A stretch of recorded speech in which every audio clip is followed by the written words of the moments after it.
Ever wondered how cheese goes from fresh milk to the tasty blocks you love? Today on Inside the Process, we'll It all starts with high-quality fresh milk arriving at the factory.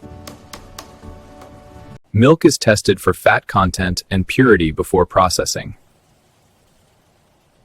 Pasteurization ensures safety by killing bacteria.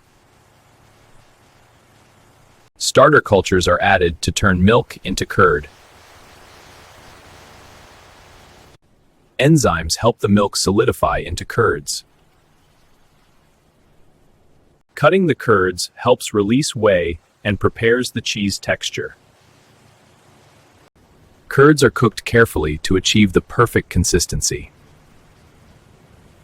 Whey is drained, leaving behind the solid curds. The curds are pressed to shape and compact the cheese. Salt is added for flavor and preservation.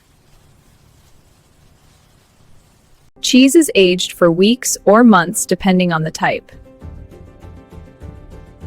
Every block is checked for texture, color, and quality.